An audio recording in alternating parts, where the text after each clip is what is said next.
So there's a bunch of reasons why you want to have a Roth IRA and why you want to start young. And the biggest reason is because an IRA gives you the ability to save and invest tax-free. And specifically the Roth IRA, all of your gains over the period of your life will be tax-free if you do it in a Roth IRA. So let me just give you an example. If you invest $5,000 a year and you get a 12% return for 30 years, in the 30-year period, you're going to have $1.35 million in 30 years. That means you've invested $150,000, $5,000 a year for 30 years, and you've gained $1.2 million in capital appreciation. If you use a Roth IRA, that $1.2 million that you've gained will all be tax-free when you go take it out. Now, if you typically pay taxes on that, that's about 30% in taxes. So we're talking hundreds of thousands of dollars in savings if you use a Roth IRA instead of just invest money out of your pocket. So the way that IRAs work is it's a way the government has allowed us to put money away into a retirement account on our own, and there's some tax advantages to it. There are two different types of IRAs. One is a traditional IRA, and what that is, you put money into your IRA before you're taxed. So the government says, put some money away into your retirement account, and we won't tax you on that money. Then you have a Roth IRA, which is post-tax. You paid tax on your money, and you have another $5,000 left over. You can put that now into a Roth IRA. So there's a traditional IRA, and then there's a Roth IRA, and they have different benefits. So the traditional IRA is great because you don't pay taxes on the money that you put into the account. And then as that accrues over a period of time and you begin to get closer to retirement, as you start pulling that out, that's when you pay taxes on the money that you put in and all the gains. On the other side, a Roth IRA is great because you pay no taxes on the gains because you already paid taxes on the money that you put in the account. So it kind of depends how aggressive you want to be. If you want to be more aggressive, choose the Roth IRA because all your gains are going to be tax-free. If you use the traditional IRA, it's still great. It's just not as aggressive and it saves you some on taxes along the way. Then you also have what's called a self-directed IRA, and that can be either a Roth or a traditional. And what a self-directed IRA is it allows you to invest in things like real estate, in things like private businesses, in cryptocurrencies. And having a self-directed IRA basically means you're directing where that money goes across multiple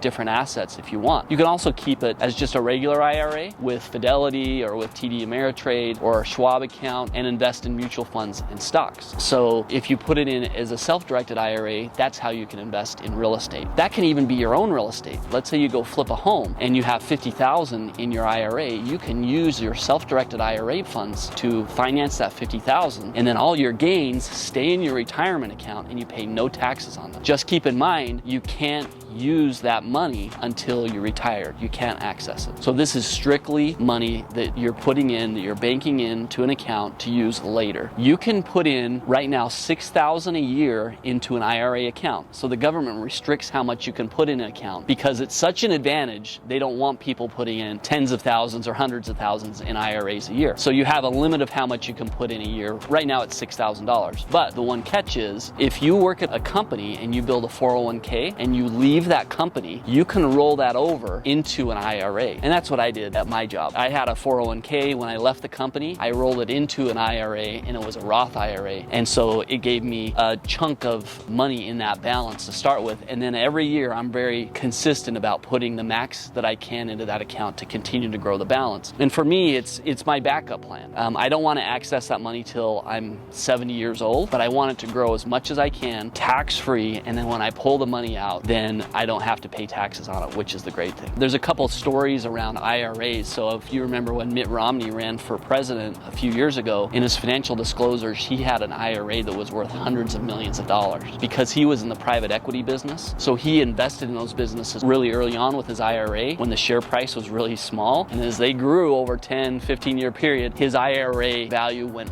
way up. And the beauty about that was he didn't have to pay taxes on it. A lot of people didn't like that because he kind of leveraged the system. And then more recently, Peter Thiel, who is the founder of PayPal and now Palantir, he was an early investor in Facebook. He has an IRA worth $5 billion. It's like the biggest IRA ever. And he invested in those companies early on with his IRA. And because he invested a small amount, but the value of those companies grew so much, he has a $5 billion IRA. It just goes to show what you can do with an IRA. The smartest people use an IRA to invest, and you should start doing it early to take full advantage of it.